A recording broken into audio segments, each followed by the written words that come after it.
welcome to All Wrestling Talk Nation with your host, C.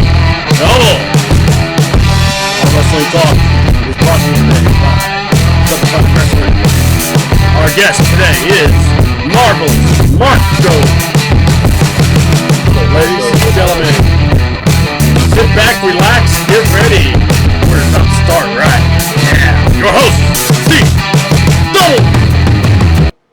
Now we can talk. Ladies and gentlemen, this is the July 16, 2015 special edition of All Wrestling Talk Indy Superstar Spotlight with your host, C. That is me. And on the other side of me is Mr. Marvelous Marko Polo. How you doing, Marko? I'm doing great, man. You can introduce me as Mr. January, Mr. February, Mr. March, Mr. April, Mr. All Year Long. That is me. All right, Mr. All Year Long. So look, I fell for a trick once before on these shows when I had to address somebody as an entire paragraph of an introduction, and then he tells me, "Oh, all you could have done was call me Sizzling Stan." I'm like, "Really?" So just Marko was good. All right, cool. Well, look, guys. This is All Wrestling Talk Nation. We're doing it a little differently. The new logo, thanks to the Digital Wolf Concepts, Paul Jaser. If you're gonna want banners done, posters done, heck, any wrestlers out there that want, yeah, you know it. I'm doing it. You know, guys, if you want to get some merch done too, shirts, business cards, go see my boy Paul Jaser. He's at Digital Wolf. Or Digital Wolf's Design. Definitely check him out. Really good dude. Check. He's, like I said, he's one of the best. If you work with him, he'll work with you. Also, next week, July 28th, or actually no, a couple of weeks from now, July 28th, we have a big-time debut show. It's going to be All Wrestling Talk Zone, or the All Wrestling Talk Nation Zone. Guys, you don't want to miss it. We are going to be doing podcasting with the Red Devil Radio Network. They are the home of the Loganville Devils, and we're going to be doing a show with them, Loganville football. So we're going to C-Double maybe calling some football also, but mainly we're going to be doing some podcasts, talking wrestling. So throughout the year, definitely be checking us out then. So it's going to be running on every Tuesday, by the way. We've got a week stacked, leading off with Mr. Marko. So let me just run through them real quick. Next week's shows, we've got, tomorrow we got a special show dedicated to certain promoters that decide to stiff certain wrestlers and also All Wrestling Talk. Won't name names, Mr. Terry Teague, but we're just going to drag your name through the mud because you have no name. Tell on them. You know it. Ding, ding, ding. This is Red Light Special. So, yes, you're going to hear a lot of the wrestlers that were there. They're going to be on the show. And how we going to do it, I don't know. But believe me, I will make it away. So, got that going on Friday. Now, Tuesday, we'll take a break Monday, the weekend and Monday. But Tuesday we have Darkmon, another 3 o'clock special, Indy Superstar Spotlight. Wednesday, we just got to confirm, so between 7 to 8 o'clock, be ready. The Washington Bullets are going to join All Wrestling Talk. They're going to be doing a show with me, special tag team edition. And then the next night, and then the next night is the Bloodbound Warriors. So this should be an interesting week for All Wrestling Talk. But, with that being said, this is Indy Superstar Spotlight for you, Mr. Marko. So we're going to go to you first, and we just want to thank you for being on the show, man, taking some time out of your schedule to be a part of the show. Well, thank you for having me. No problem. Well, let me go ahead and just ask the first question that everyone likes to know. What got you in the mindset? What made you wanted to become a wrestler? What made you wanted to be a part of the indie scene? What made me become a wrestler? I just started when I was like maybe a kid. I saw Hulk Hogan for the first time, and I was like, oh, yeah, that's what I want to do. So I was one of those little silly kids that wanted to, couldn't concentrate in class because I was always thinking about wrestling. Time passed by, and I never did anything with it. And then all of a sudden, I see a blog post about PCW, and I stepped in the ring as, my first match when I was probably like 33. So I'm an old man. So I grew up probably a little idolizing too much of Diamond Dallas Page, but that's what it was.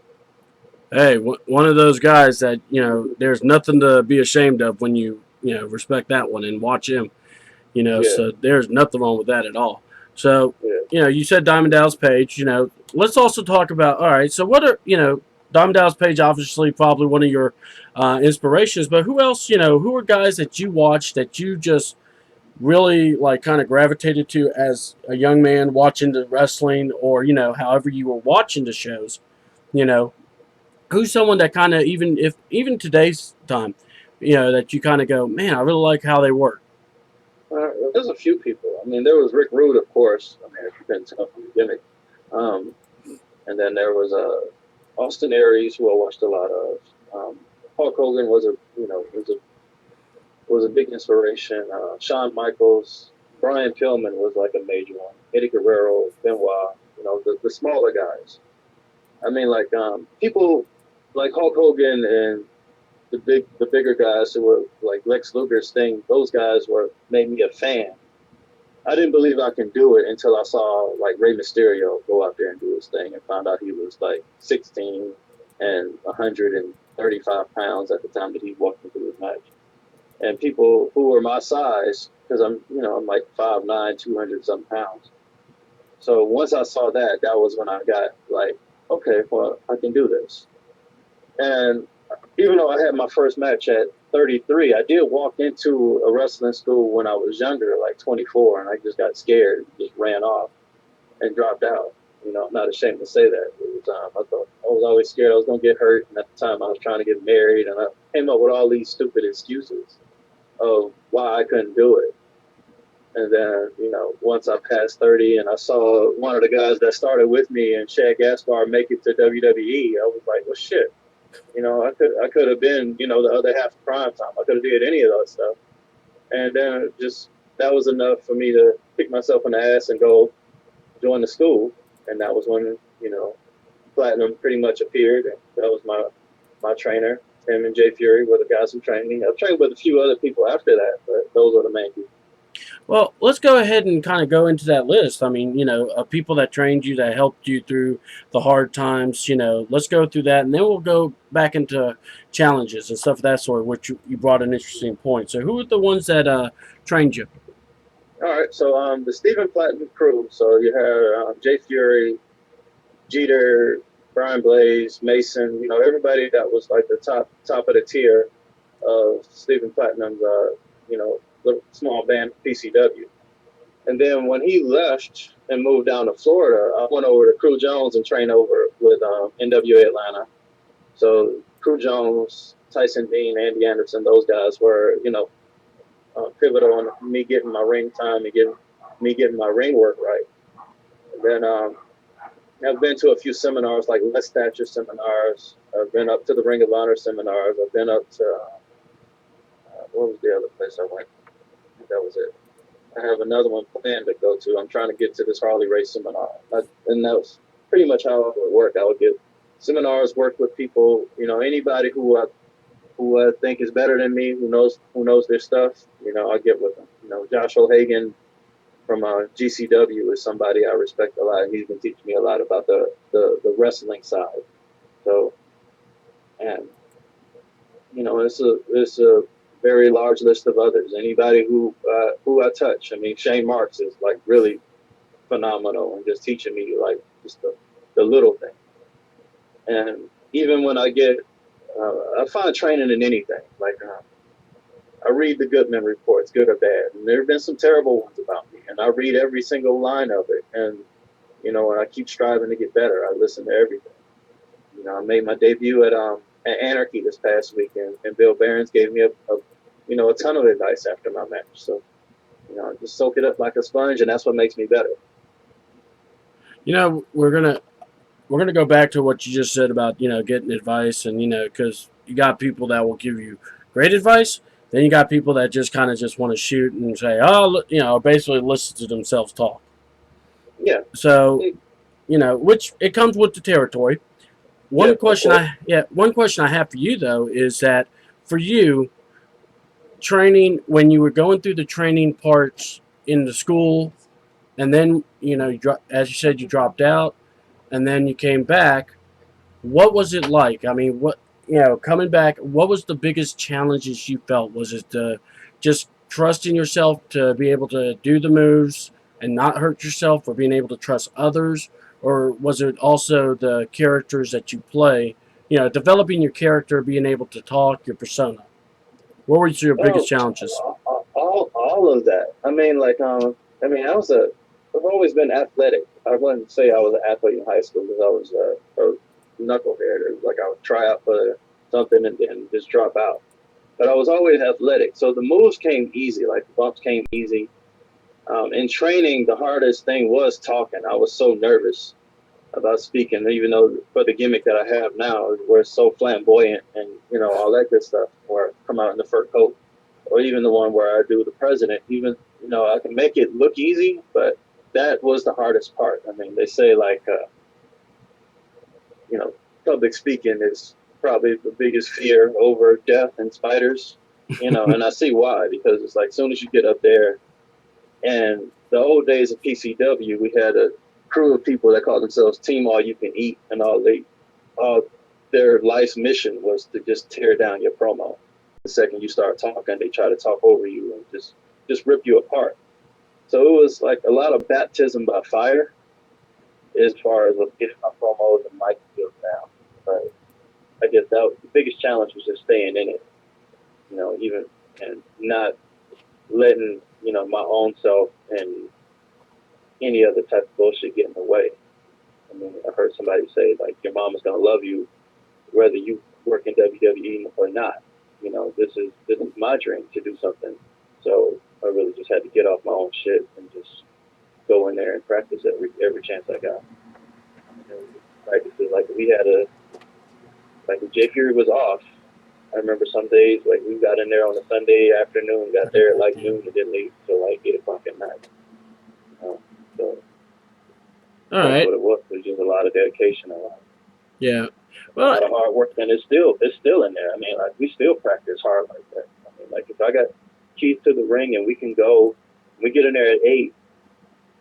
You got to stop me because I will sleep in that ring. I mean, that's what we do. We're always trying to get better. you kind of just mentioned about sleeping in the ring, being able to be a part, just being just kind of, latching on.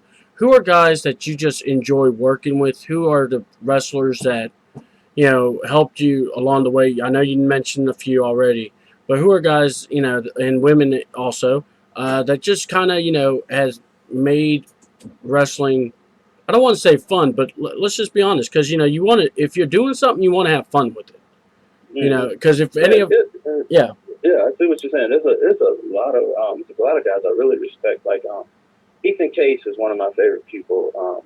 Dementia DeRose is like another person. Um, shit. And I've been training up America and training up a bunch of people, and I had the pleasure to work with a lot of good people like Nina Monet, Jeter, Brian Blaze. Those guys, Shane Marks, Jay Fury, the whole PCW crew are just like a pleasure to work with. I think one of my favorite people to work with, even though he's retired now, is Mason. mm, I don't know if you remember him, but I mean, like he just had it. He was able to just pull a lot of energy out of me, and we can just tear up the ring. Fred Yehi is another person I love to work with. Who was another? Who's another person I like to work with? A lot of guys over at Post South, I love working with those guys.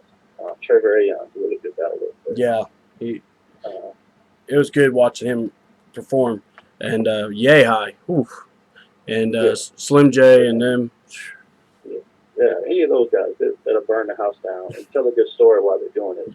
Oh, and I don't know why this slipped my mind, but Simon Sermon is Mm-hmm. really like hands down probably one of my favorite wrestlers. He was the guy who just when you flip the switch and say, "Don't do it like this, do it like this." That's the guy that you want in your corner. Because it was like when I first started, I think I did like a million spots and did so many stupid things in the ring. And then once I worked him, I was like, no, we're not doing that. Fuck that. This is what we're doing. And so that guy, hands down, is my favorite wrestler to work with. What? Simon and Rick, Yeah. great people to work with. Oh yeah.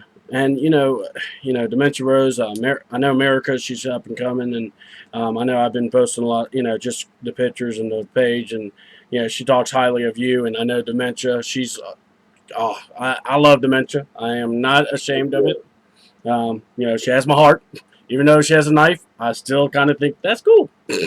But Well, dementia is one of those people that is just straight, what I call clear. yeah, I mean, yeah, like if I asked her, like in practice, like if we would go through anything, I would say cut a promo about SpongeBob, she can do it. Cut a promo about Charles Manson, she can do it. It doesn't matter. She's just willing to put herself in the fray and do whatever it takes. I mean, I've watched her in the old days where she got in the ring and sang Michael Jackson songs, and I've watched her with this freaking knife in her hand that she holds by the blade. It's like once she's there, she's there, and she's one of my favorite people to work with. Like no matter what side, whether we're teaming, going against each other, or even just training, or even just talking, she's one of my favorite people to see. Like just like pick up on it. Just give her like one suggestion, and she's there. I'm, Just I, she's dancing. yeah. I'm gonna be real blunt here because people are asking why I'm not really watching Tough Enough, and I said they cannot explain to me how they looked at Fred Yehi and Dementia Rose and Aja and tell me that they're not tough enough. I'm going, no, that's wrong. They should be on. Yehi would be hilarious, especially with Dementia and Aja. But yeah, I'm stunned. But yeah, that's kind of why I won't watch because it's like I am that big of a Yeah, Yehi and they're yeah, fans because they bring it. yeah, yeah, they do. You know, I tried to send out a tough enough video. I waited till the last day like an idiot. It didn't take. Uh, well, see what you were doing was and put, you kind of did what I did. I waited to the very last minute. I sent it, and I made sure it superimposed my body so it looked like somebody else. Problem was, I looked like The Rock, and it just had my big old head in it, and it just didn't look right. So maybe I should have done the right color pattern. But what could I do? yeah, I So waited way too long. yeah, exactly. I cut a nice little promo. I did it in Alabama on the way to the show. We just pulled over on the side. I was like, "Oh, today's the last day. Let me do something." I Well, had no intentions on going on the show. It was just like, "Hey, let me do it today."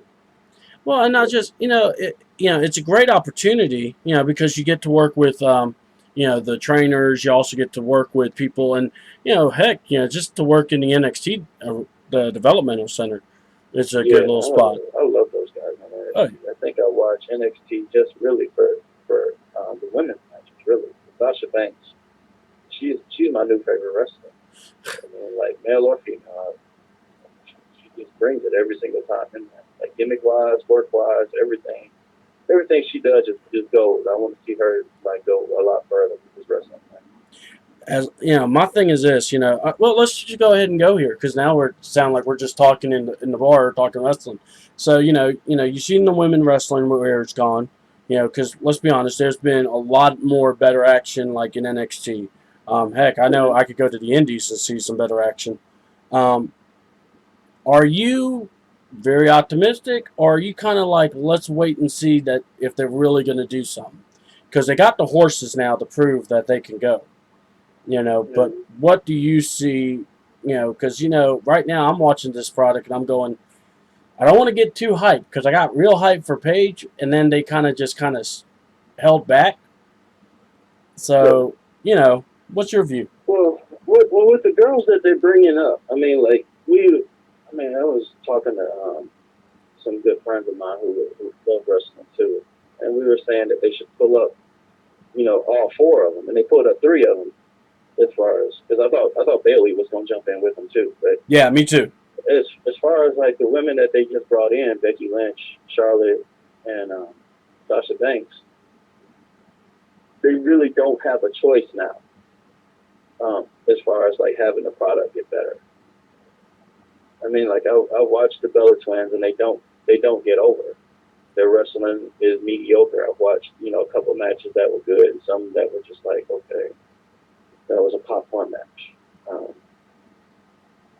So their work rate has to it's only going to get better as far as like who they have training them, and each and every wave of women that come out are just better and better. Like Paige was really great. Sasha Banks is better. Yeah. Charlotte's coming up. Bailey's coming up. Becky Lynch coming up. I mean, they don't really have a choice anymore as far as like who they're bringing in, because Sarah Del Rey is really developing these women into workers. Oh yeah. And that's what they hired her for. So that's now I'm a fan again, and so I am optimistic to see what they do with the women wrestling. Well, and that's what it's like when we're talking. It's like part of me wants to be optimistic, but like I said, part of me kind of is like trying to be reserved because been on this road before. They'll fuck it up. Yeah, like, well, they had Natty Neidhart and did nothing with it. Yeah, exactly. I mean, when you're telling me AJ Lee should be a Hall of Famer and that Natalia, I'm going, there's something wrong with you. Because the background, and not just that, but the woman's work speaks for herself. So I like how you put that there. So all right, so let's go back to with the indies and everything. We talked about the wrestlers you like. Let's talk about where all have you worked? Like what have you been out of Georgia, or do you? So where all have you worked? Well, PCW is my home promotion, so that's where I was trained at. Trained there with Platinum. Oh, and I forgot Fred Avery was one of the major trainers there too. So sorry, Fred. Fred Avery, he was a great guy. Worked in WCW back in the day. I've worked at PCW a lot. I'll always come home there because that's where the heart is, as they say. I just made my debut at Anarchy just recently. I've worked at Syndicate Pro Wrestling out in Columbus. Okay. I've worked Appalachian Pro Wrestling up in Massachusetts. I've worked Marvel Elite Wrestling in Memphis. The list goes on and on, really, as far as like places on and willing to go. I'm also a regular at Pro South Wrestling in Alabama. There's a lot of places I went and willing to go. The Fireman shows are really good. I've been to Flatline. I pretty much danced in every promotion in Georgia. Anarchy was the only place that was my holdout. For whatever reason it was, I can't remember now. But that was the only place I haven't worked in Georgia. What? Yeah. Well, let me ask. What's the difference between the wrestling up north versus wrestling in the south? Is the styles differently? Do the fans respond to different genres? Do they respond to different styles? Is there that big of a difference? Not much. I mean, because when I went up to Boston, I was expecting a lot more, more like old school WCW, where the matches were the focal point, but it was really reverse. I mean, the first thing they told me was like, this is more like Memphis than Memphis is, because there was a lot of gimmicks in there. I mean, I saw like pretty much like if you can like mimic the gimmicks down here and put them up there. I mean, there was like an up north version of the Beautiful Ball Besties. It was like an up north version of Dark Mind. It was like everything that you see down here is up there. So I can't say it's too much different from what I've seen in my experience. I mean, some other people who travel all around the world, they can tell you, what's what. But from what I've seen, it's all the same. We got, you talk about Dark Mind, you talk about some of the talent. Who's guys that, we talked about guys that you like to wrestle, but who are guys that you like to watch? Like, that you would not mind going sit at a show and you get to watch them work. Yeah. I got the pleasure of watching Trevor Lee work, and that was really awesome. And he worked Kyle Matthews at an AWE show, and I was really entertained. Chip Day is another guy I like to work and watch. Sugar Dunkerton is like really, because he brings like the comedy and the wrestling like mixed in too. That's another guy I love to watch. Simon Sermon and the Exotic Ones are always entertaining matches. Fred Yehi, I can always watch his stuff. Yeah, there's tons of others, but those are the ones that's like just right off the top of my head. Oh, Jeter is another guy. Like what he does with his size, if he plays to his size is great. And even when he like pulls out like shit like a dive, I mean like it's just like he's one of those guys that I want to see like go to the top. You know, he made me a really a big fan of his when teaming with him. And we did like a couple of little small promotions like in PWR when they were around. And I watched his hour-long match with Shane Marks at PCW. Like, that guy, hands down, he has it. Jeter is so massive, but he is. I marvel at his quickness of feet. How just he's just quick. It's like to say a big guy could be quick. It is possible because man, watching him move well around the ring is very impressive, and he is very good. I like watching his work. Yeah. Let's ask this.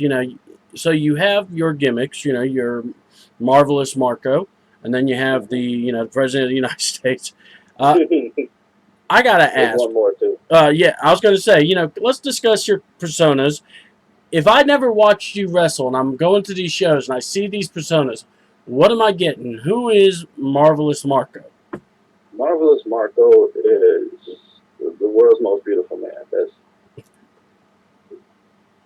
Like there's no other way to put it. It's like when you get him, he's like a thing of beauty. He's gonna come out there and make sure everything looks good, make sure he looks good, and he's gonna not do anything that makes him look stupid. And if you do make him look stupid, he's gonna get mad and try to take your head. Only understandable. That's marvelous. Yeah, that's Marvelous Marko.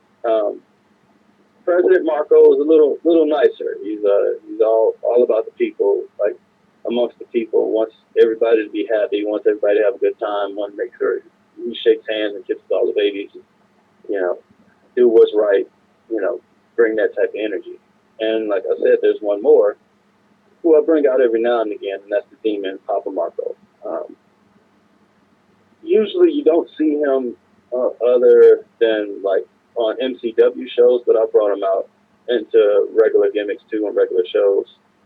And that you may be creeped out, you may be entertained, you may be. I have no idea what the hell I'm going to do when I'm in that mask. So with that, just sit back and watch, because that's when I sometimes even scare myself for what I'm going to do with that guy. Reminds me of somebody else that runs a lucha gimmick known as a zombie, and he tells me he'll just go into it. Let's talk about that. You get a mask gimmick. As you said, you don't really, you don't. What was it? Don't do it all the time, but when you do, how different is it wrestling with the mask and wrestling without it? Does it become easier to become whatever you're trying to be with that mask on?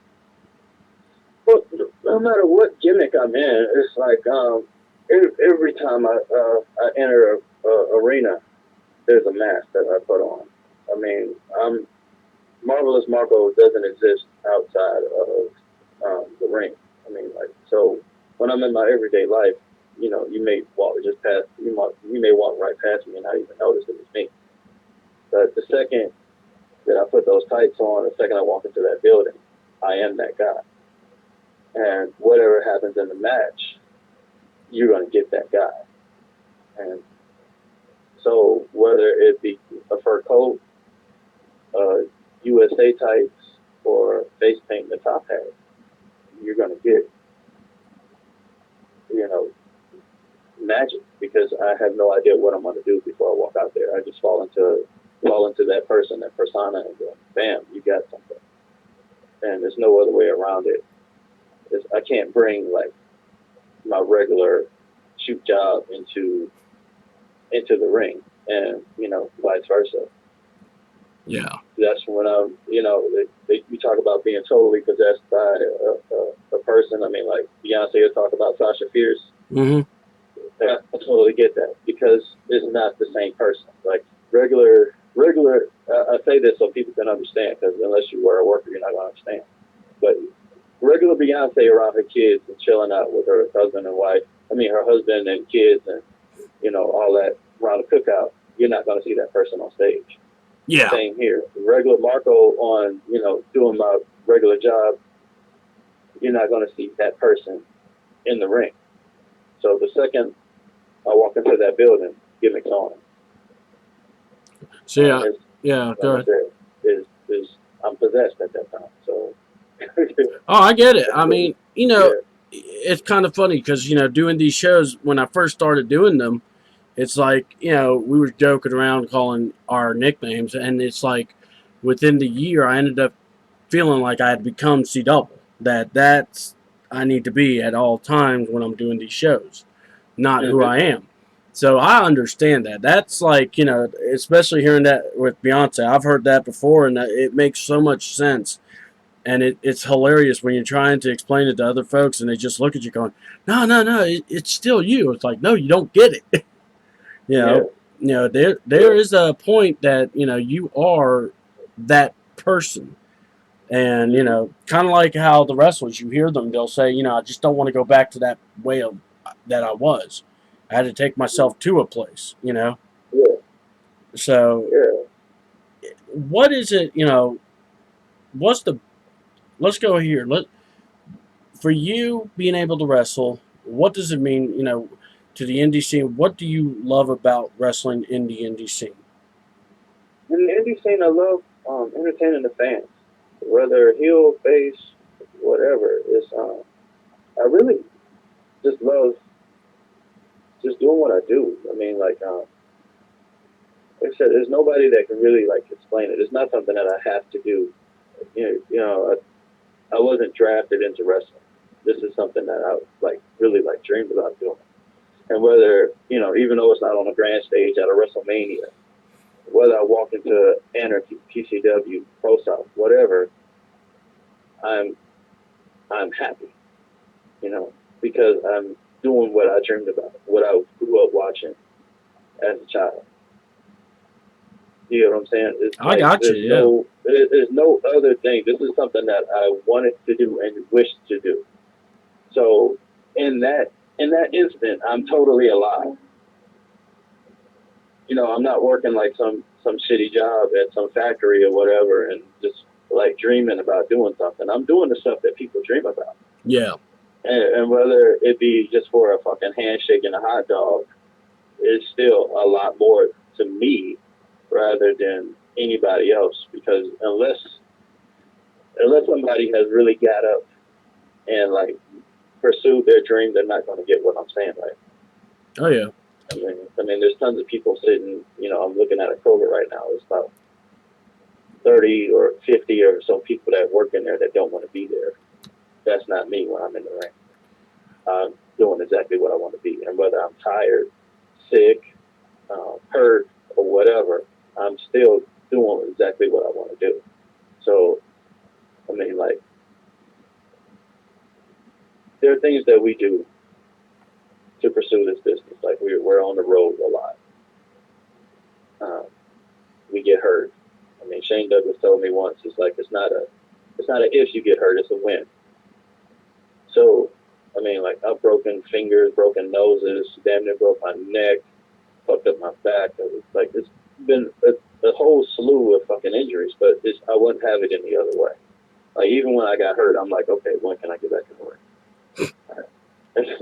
No, I get it. It's that type of feeling. It's that type of love for it that anybody has to have when doing what they do. I mean, it has to be a genuine inner smile when you're working these gimmicks or characters or whatever. When you're wrestling, there has to be a genuine love for it, or a genuine feeling of something. You got to have some type of emotion to do what we do. Yeah. I mean, if you're going out there and being a heel, you got to draw from something. I mean, that's another story of drawing from something. But why I do it is because I love to do it. Well, let's go ahead and go into that. Differences. We all know with the face, you're just getting the crowd hype. You want to get it. Kind of make them believe that when you're getting beat down, you need them to give you that energy. You need to draw it Mm-hmm. from them. But Yeah. now let's talk heels because I've been a strong supporter and I've told people you can never have enough heels. And quite Mm-hmm. honestly, sometimes that's the hardest job to do is to just get heat and also make the guy look good. Mm-hmm. I mean, like there's that part. I mean, like there's the work part of hitting your spots clean and all that shit. But the other part is somewhere in your heart of hearts, you have to believe what you're doing is right. Um, I mean, a lot of wrestlers are comic book geeks. I love action movies, and the reason why you like a movie like Die Hard is because like Hans Gruber believed the shit that he was talking about. I mean, like if that villain or heel or whatever doesn't believe the shit that he's saying, then you're not going to get behind him and hate him because somebody in there is going to believe what he's saying. I mean, like Hitler had followers. You know what I'm saying? It's like Yeah. Satan has followers, even though these are people who are totally like considered evil or whatever. The reason why people follow them and the reason why people get behind them, the reason why people hate them is because they believe the shit that they're saying. Nobody says that they're wrong. It's like when I'm working heel, I'm not saying, oh, I'm so dastardly. I'm not sitting there fucking twisting my mustache. Like, oh, what evil can I do today? It's like, Now I just I'm gotta getting that. into that gimmick where it's like, okay, this motherfucker kicked me in the face. I got, nobody kicks me in my face. This is how I make my money. Mm-hmm. So you get what I'm saying? It's like he tried Yeah. to hurt me. He tried to take out how I do business. So yeah, I have to stop that. So if I believe in what I'm saying about what I'm doing, then so will you. Yep. You know, you. The whole point is to give somebody an emotion. I want to give that crowd an emotion, whether they like me or hate me. You got to give them something, and it all starts with me. You get what I'm saying? It's like if I'm going out and being, Superface, Captain America, then I'm making a stand for PCW and making a stand for America itself. I'm making a stand for everyone else in that crowd who can't fight for themselves. I'm making a stand for them. Yeah. You get what I'm saying? Yeah. And the same thing is like if I'm attacking somebody as Papa Marco or Marvelous Marco or anybody like that, I'm making a stand for myself. I'm making a stand that's so passionate to myself, and these people don't understand it, so I hate them for not understanding what the fuck I'm saying. You know what I'm saying? Yeah. So, it's so much that goes into that, and it's just basic belief, like being that guy. Um, and it's so much I can go into that. I can talk about that all day. I mean, that's what every actor tries to be. Like you're not buying Ian McKellen. You're buying Gandalf. You know what I'm saying? You don't want to see Ian McKellen. You want to see Ian McKellen become Gandalf. Yep. You want to see Tom Cruise become Ethan. Yeah. It's, and as wrestlers, there we are that action hero. You know what I'm saying? Mm-hmm. Like so people can touch that action hero. If you meet Tom Cruise on the street, you're not going to meet Ethan or that guy from whatever movie that he played in. You're not going to hear him say, "Show me the money." You Yeah. know what I'm saying? You're not getting Jerry Maguire. You're Yep. getting Tom Cruise, and he's going to shake your hand and walk away. But if somebody comes up to me who recognizes me, even whether in the crowd, after the show, during the show, they're getting Marvelous Marko, and that doesn't, that's the fine line that we draw that we have got to be on. So that makes us a step above your favorite actor. You know, we're their heroes, we're their villains, we're Doctor Doom right in the flesh, we're Captain America right in the flesh, we're Wolverine right in the flesh, right there in front of us. And if you're not bringing that type of heat to the party, then don't come. let's talk about, you talked about training, you talked about being able to help wrestlers, starting up. I know you mentioned America. I know actually quite a few actually that Yeah, yeah. you've been training. But let's talk about that transition. You come from a spot where and as you talked about earlier, always learning, always being that ring rat, being one in that ring, always wrestling, always wanting to be in those ropes. Hmm. So how give us an idea, kind of, into you. How is it, what is it like to be able to just enjoy being a trainer? What's the difference? Because when you're training, you're trying to accomplish and trying to get better at your own craft. But training, what's the challenges in training? Because there's going to be ups, downs. People are going to give you a call in the middle of the night, say, "I hate it. I'm quitting. I'm not good." Hmm. You know, Yeah. what gives you the Uh, strength to go through that? yeah. I get you what you're saying. Is the toughest challenge for me was when I first started because everything is within myself as far as like my challenges. So when I first started training and they handed me the keys, when Fred Avery stopped and handed me the keys, I didn't want to be the trainer. I wanted Jay Fury to come back. He came back for a second, then he stopped.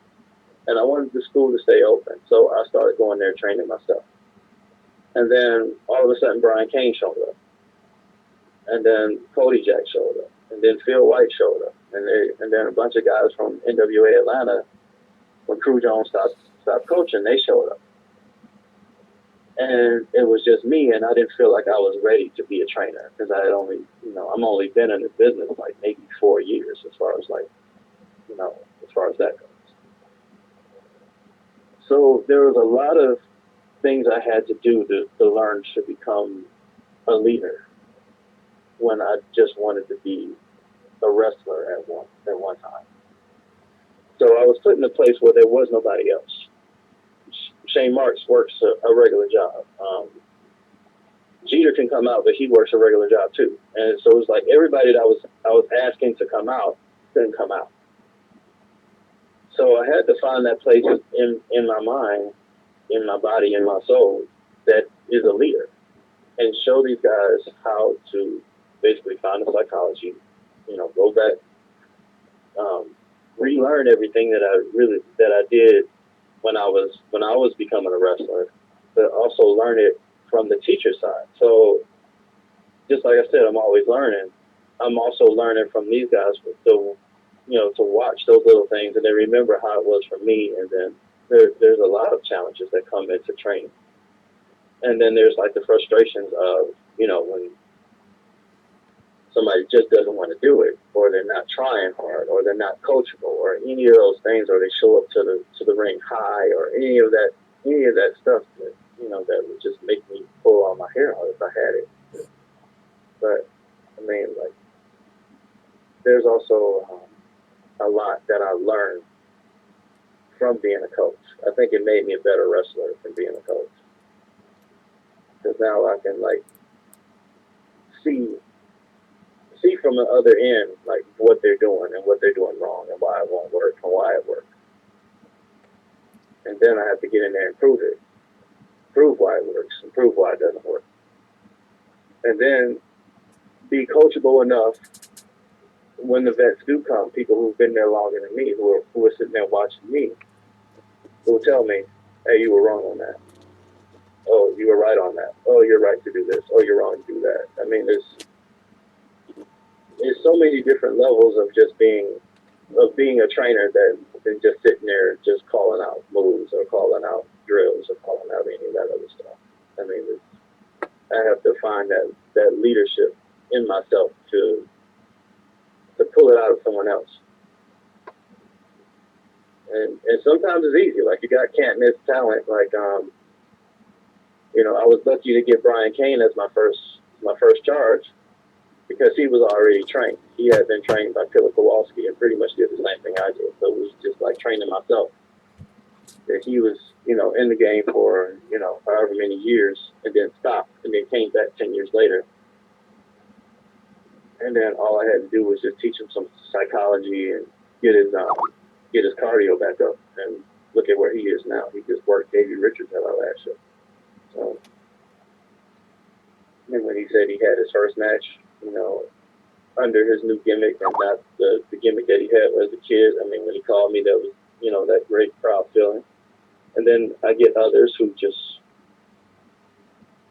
I'm not going to say their name, but they just frustrate me so much because they have so much potential and just so shy and can't break out of it I can't say they can't cut a promo, they just won't. They're not willing to go into that place where they just, where they look stupid. Mm-hmm. And that's such a hard place. I guess that's why public speaking is such a hard thing. People are so scared to look bad. You want to always look good and avoid looking bad. And people are so scared of that. And that's a true fear for a lot of people, just looking bad. Even if it's just in front of me, or, even if they have to cut a promo in the mirror, they don't even want to see themselves do it. That's a new challenge on myself. Because even though I was so nervous, I can't say I did the same thing. But to see other people do it, that was my frustration because I didn't do it like that. Yep,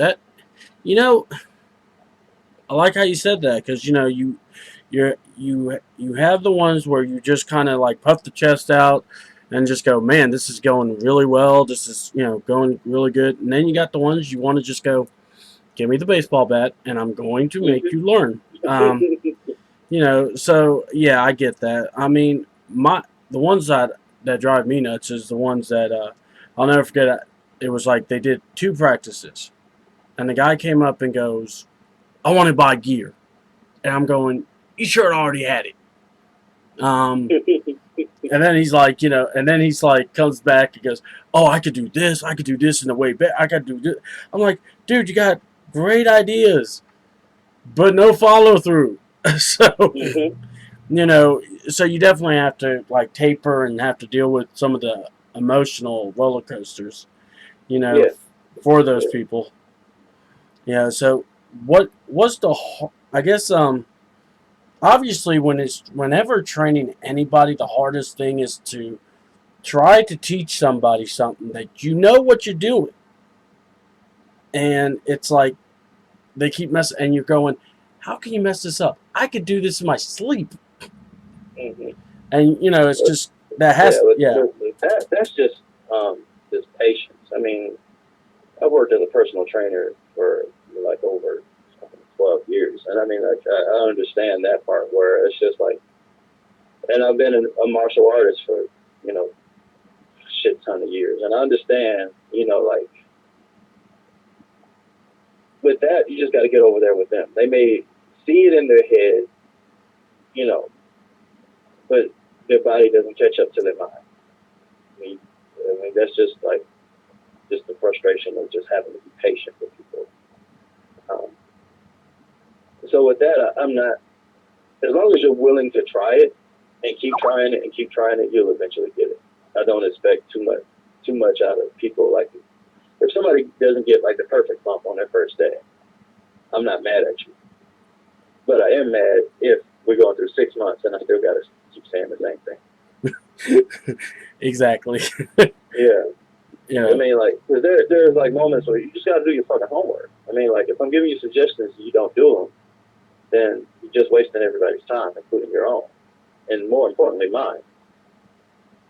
Because we can move on to such bigger and better things if you just listen to what people say. Because it's not just me that's there, coaching people. When I'm there, I call like people who are the top talkers in PCW, like Miss Rachel will come out, or the Carpenter will come out, or any of these people who are like really like good on the mic, Matt Hankins. I mean like Quasi, all these people who are just great on the mic and come out and help people with promos, and they give you suggestions. There, when we're doing mat wrestling, Yeha comes out. I ask him to do like basic drills. Okay, show people 3 things they can do on the leg, 3 things you can do there, 3 things you can do there. Okay, and if you listen, you can learn something.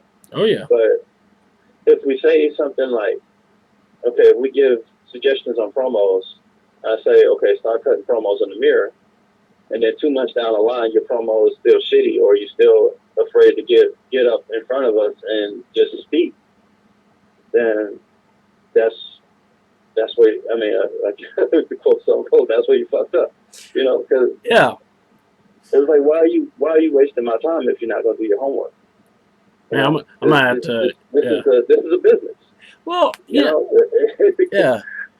I mean, this is training. I mean, like, if you worked as a cashier at Publix and then you work there for 6 months, a year, and you still don't know which button or what the code is to put in for broccoli, and you still got to go ask somebody, you got to run around and ask the manager, how long you think you're going to work there? They're going to fire you because you're not fucking picking it up. Or they're going to move you somewhere else. Well, It's the same thing. You work over in the sushi department. I'm going to tell you, that's what was it? One of the things that I was asked to do was to, be a part, basically do with a show. And what I was supposed to do is when we did the show, we wanted to do, they wanted me to help with character development. Mm-hmm. And I'm like, sweet, let's figure this out then, let's come to an idea. Let's do this. Let me watch the guys work. I said, and then I'll come grab a guy here and there, and I'll tell him to cut me a promo. Mm-hmm. The only guys that could cut a promo that didn't look like they crapped their pants, and I'm going to name names, it was Nitrous, who's otherwise known as Louis. He was one of our guys. Yep. Nitrous, Axel Foley, and Polo. Those guys could cut a promo when called upon. Right. And not only that, you could look at them and go, who are you? And bam, they will tell you within a minute. And someone's like, well, why do you try to do it in a minute? I go, if I have to have you explain your character in 30 minutes, you've lost the crowd. Mm-hmm. If you'll do it in 5, you lost. 3, you're good. Between 2 to 3 minutes, that's the good zone. You go over, people are going to be doing this number. Where's the mic? Can someone else come out? God, he looks like he's stalling. Do they even know what they're doing? Mm-hmm. You lose the crowd. That's why I do these shows, because I want people to understand the wrestlers. Altogether, you may have maybe 5, 10 minutes, maybe 15 altogether between intros, promo, and match. Mm-hmm. And mainly, you got to tell your story in the ring as you're building heat, as you're getting the fans into it. And if you can't, it's like if you're not comfortable talking, this business will eat you alive, because not everyone could be the Undertaker. Yeah. Even the Undertaker talks. Mm-hmm. I mean, yeah. Undertaker talks. And he cut some really good fucking promos. And it's like, that woman, are you scared? I love that shit. Uh-huh. Kane, Brock Lesnar can even pull out a fucking promo. The promo he cut in MMA was probably the best shit that I've ever seen him do.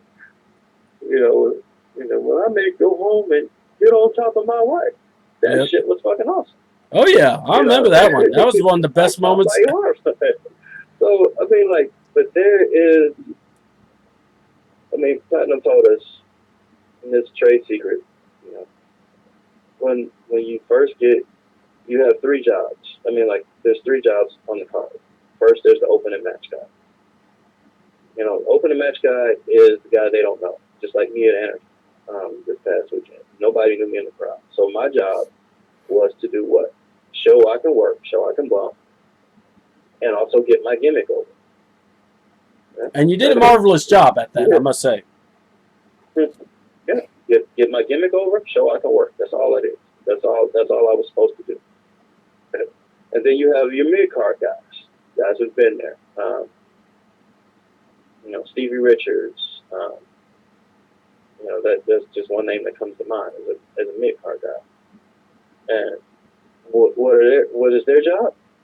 To get enthralled in a feud and try to steal the show. Yeah.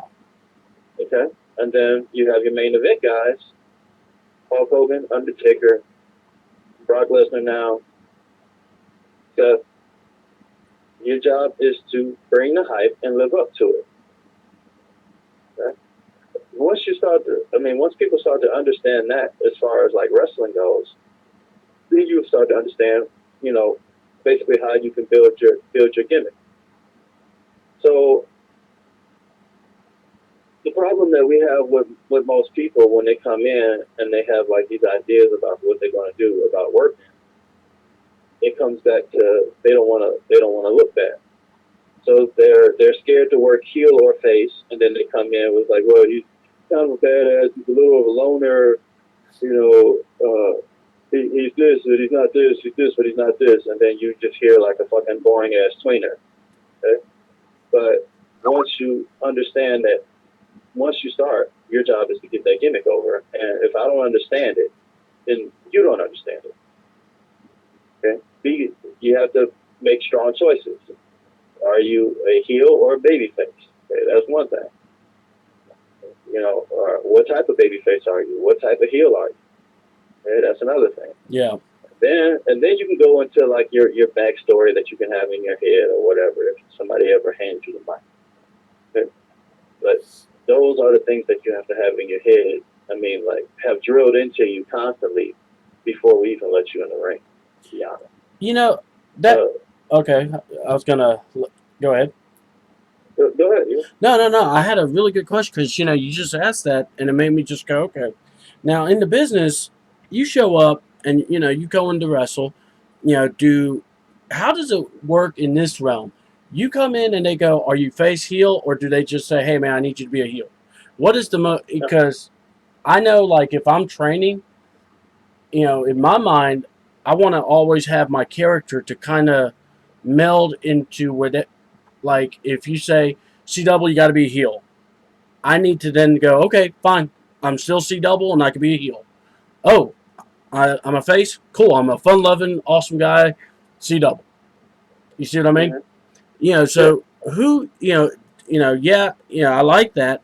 But do the guys do the bookers make that choice, or do you kind of can have the input on what you prefer? Uh, How does that work? a little of both. I mean, like if they call me, they usually have like a clear plan, like for what they want to do if I'm going to be there continuously. Like when Pro Style called me, they said, okay, well, we want you to come in as babyface, and then they gave me another plan that laid out, basically just gave me like 3 months of what they want me to do. Okay? So I kind of know what they want, which gimmick they want, things like that. And then there's other places where they may call me like last minute, or I'm there in the crowd, or I'm showing up to basically get a tryout. And then they may say, okay, well, we need a baby face tonight. Can you work baby face? We need a heel tonight. Can you work heel? What's your gimmick? What do you do? What do you want to do? Luckily, with me being in Georgia, people kind of know the three gimmicks that I want to do and what that I do. And then they may say, okay, well, can you do it like this? Can you do it like that? Can you do it like this? And then we kind of just build from there. So it may be called, all that to say that it may be called on the fly, or they may have a clear plan for me, and that's just promoter to promoter. Awesome. Well, we're almost running to the hour break, and I appreciate your time. What is it, 5 years from now that you want to see indie wrestling do? What is it that you want to, that you would love to kind of know that okay, the business is progressing, guys are getting chances. What is it that Marko wants to see happen for the guys and women that work in the indie scene? I want to see a lot of guys get bigger chances. I mean, like the guys I see now, I want to see them on bigger shows, myself included. Now, whether that be Ring of Honor or some new upstart of Indy or TNA or even WWE, I want to see people get better. I say that because I don't want to come back. Like if I was to just jump into a time machine and just walk in 5 years from now, I don't want it to feel like it was just a day has passed where I see the same people in the same spot. I got that. I get that. Yeah, so that's what I want to see. I want to see people get better. I want to see people training harder. I want to see people working out. I want to see. I want the business to to expand. I mean, it's not. Of course, it'll never go back to the old days of the territory since the fourth wall has been broken and yada yada yada, and we're not making that kind of money. But I want to see people saying, taking this business serious and stepping their game up. I mean, yes, there's money to be made. I mean, if you're a hustler, and there's bigger spots to be taken if you're a hustler. So I want to see like people just grabbing for that brass ring and stepping up to the plate. Whether new training schools popping up or new promotions popping up with guys from Georgia in it. The main stage has only a few guys from here in it. I want to see more of our guys there. I mean, we've had some really good guys, and I want to see everybody step up. Everybody stepping up to the plate. That's what I want to do. I am so with you on that. I am so with you on that because of the fact, like we just kind of talked about earlier, like with Tough Enough. I really did want to see Fred Yehai in there. I wanted to see a lot of the Georgia, because now watching Georgia wrestling, watching some of the people that I know were putting their Tough Enough videos out there, and I'm going, oh man, this may be one of the best. Maybe might be a South edition the way it's going. But and then it's like only one. So that drives you nuts. And then it's like you see the women. It's like, I've been to the indie scene, and there are women all different sizes that can wrestle, and we got nothing but professional models here. So that's, and I like the comment what you said. You want to go into a time machine, come out of it, and you don't want it to be feeling like a day. Mm-hmm. Like you don't want to see all your buddies basically still wrestling, going, "Hey, what's up, man?" Mm-hmm. And even if they are, I want to see them, looking better, taking better spots. I mean, like, it's okay to wrestle for a place for years or whatever, but what are you doing to get better? It's not bad or wrong to stay. And I'm saying that to clear this up. It's not bad or wrong to stay in the same spot. Yeah. But you got to know why you're there. If you're saying, I want people to like back up what they say they want to do. Like if you're like Simon Thurman, where he just does this because he wants to. So he's not trying. He's not going to go to any tryouts. He's not going to step up, anywhere. He's just going to wrestle because he likes doing it. That's great. But Simon is also getting better and better and better. His promos are great. His ring work is great, and it's always going to be great because he loves the business. But just like I said, as a coach, when I say I don't want to see anybody in the same spot, I don't want to see like somebody who's considered green still be green 5 years from now. Yeah. Still not taking their trait as a joke. Not taking themselves seriously. Not taking this business seriously. I don't care. You're not supposed to take yourself seriously. But they're not stepping up to get better. Like 5 years from now, somebody who just stepped in the business right today I shouldn't have to say, okay, can you cut a promo? No. I should just say, okay, go cut a promo. Yeah. You know what I'm saying? Oh yeah, they should be able to get the mic and go, here you go, watch, bam. Yeah. It's a level of progression that has to be within everyone. Even if nobody like makes it to Ring of Honor or WWE, your work rate has to progress. Because you just tapped on a good point. There's always going to be politics in the bigger games. That was a model for for fucking 3 years. I mean, they're going to take who they want to take. That has nothing to do on you. But what is on you is, are you ready when they call you? Yep. You know what I'm saying? So if they call me tomorrow and I'm still fumbling around, don't know how to cut a fucking promo or don't know how to bump, then that's a mark on me because I'm a fucking idiot because I didn't do what the hell I was supposed to be doing. And then I just missed the opportunity. Yeah. I mean, but if you're ready and constantly training, constantly getting better, I mean, the second that they call you, did you give your best? I mean, and that's something that you have to be able to say, I gave my best. Even if Vince McMahon were to just walk up and give me a lockup, was it the best lockup that you ever gave? Mm-hmm. You know, and if not, why not? Yep. You know, that's the thing. If not, why not? And you gotta make it look real up front.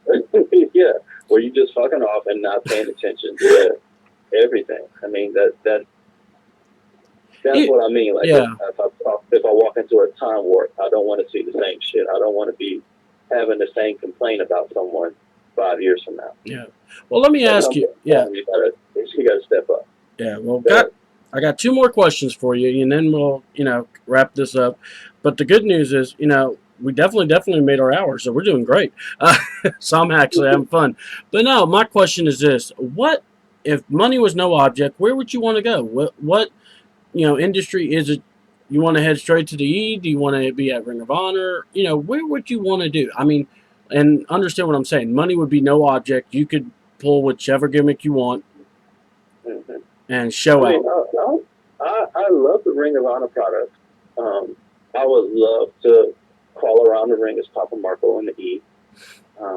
That's really a trick question. I mean, like, I would even love to dance in TNA. I mean, like, I have no, I guess I have no ties to any of them. I would love, I mean, like, everybody wants their WrestleMania moment. Yeah. But I say, so I'm gonna go with to stop dancing around the question and go with the E. I mean, I would love to crawl around the ring and bring my demon out against Finn Balor in the E. That would be good, actually. Now I got to see this character so we can see it live. But I got to say it like this now. But yeah, and I know my co-host who's hanging out at his place. He'll be watching this, and he'll mark out when I say it. But I already have a team in mind. If you and this guy named Sizzling Stan Styles ever teamed up, you and Marvelous Marko. Oh my Lord, I can already see it now. People be calling y'all Ebony and Ivory. But either way, it would be. You can even come out to that music. I saw America carry you on her shoulders. That was pretty hilarious. And he already has his ballet, so it would just be hilarious. I already saw it while we were talking, so just give you. And if it goes over well, y'all owe me royalties because I'm the one that thought it up. So I'm putting it in writing, and I'm on the show. Yeah. I've seen some of his pictures. I love that guy. He's awesome. Oh, he's a trip. We did an interview with him, and literally he did the whole interview in his gimmick. And I'm like, after the interview, I told people, I said, and they're like, oh, I don't know if I like that. I said, I loved it because you know what? He did it, and he didn't never break. Yeah, it's hard to do. Yeah, it's really hard to do. I mean, that's gonna be my next challenge. I'm gonna try to stay in one of these gimmicks. Yeah, well, but next interview.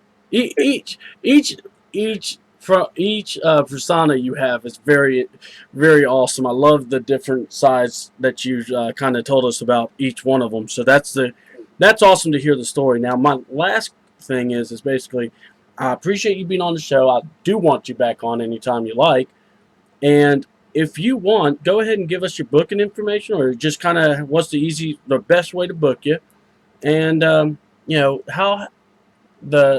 what's the role that social media has played in helping you get bookings? It's made a major role actually, because people get to see pictures and get to see my body. I mean, YouTube. They can always YouTube and look up matches, and I can send them some great matches. I mean, like I said, the fourth wall isn't broken, so people know they can find my real name on Facebook. They can find my work name on Facebook.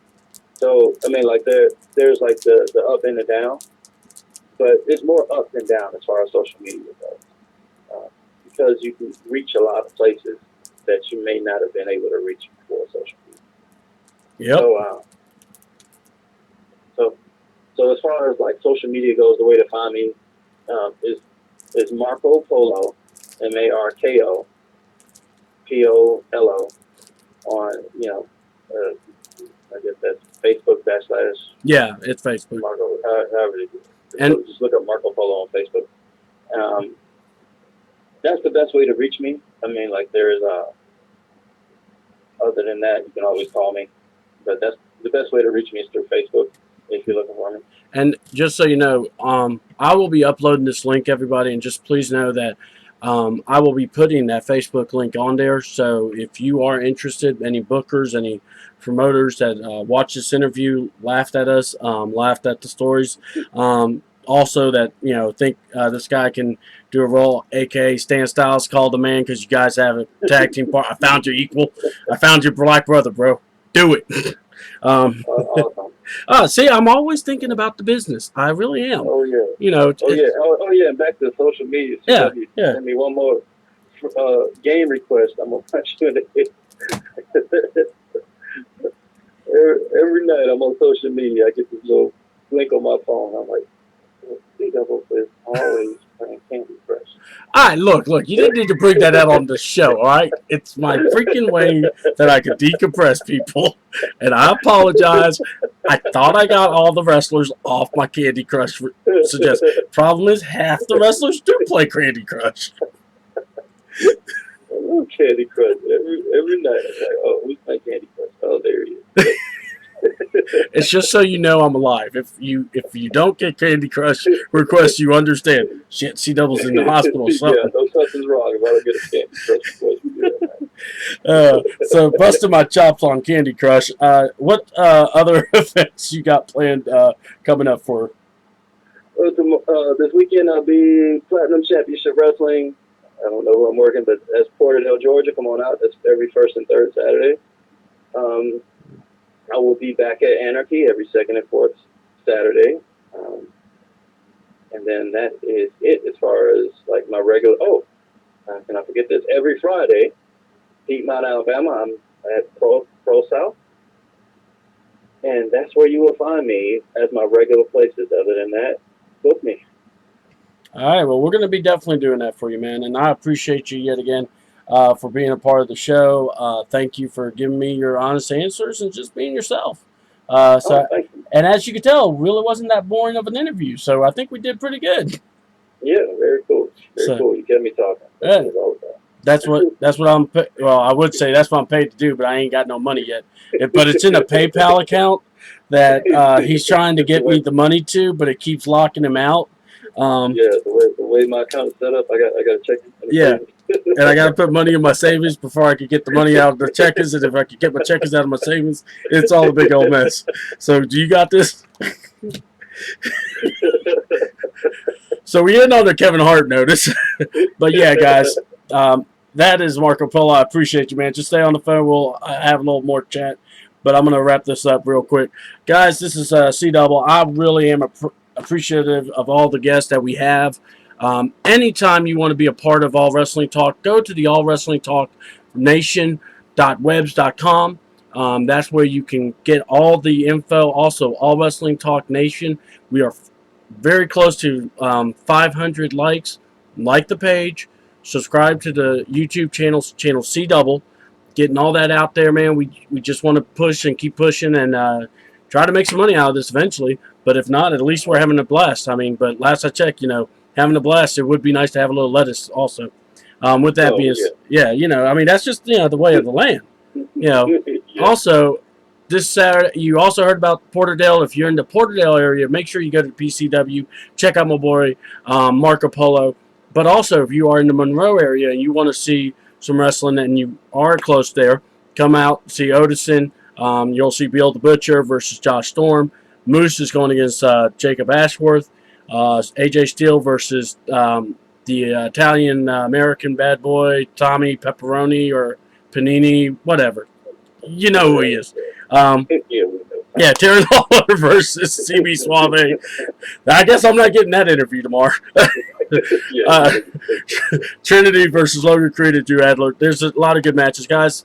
Indie wrestling, that's what it's all about. If you are in the area and you want to find out wrestling, go to find out, contact us, different promotions. They're all over the place. on Facebook. And if promotions you want to kind of get it generalized and have me plug it, give me some dollars. I'll be a happy man to smile and talk about your promotion. But with that said, yeah, I'm getting commentary from Marko here during my plugs. All right, guys. Well, look, I'm C-Double, and I appreciate everyone coming out. It's all wrestling talk. Thank y'all so much. And once again, you guys come back. We get part of the show. We appreciate y'all so much. Remember, we are having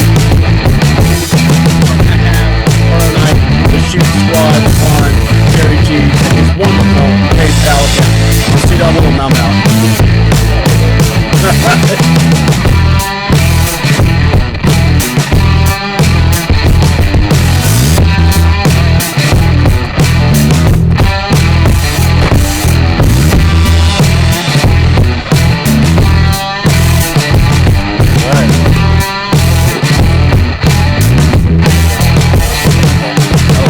That's kind of what I do. Oh, there we go. I was like, man, I'm stuck on the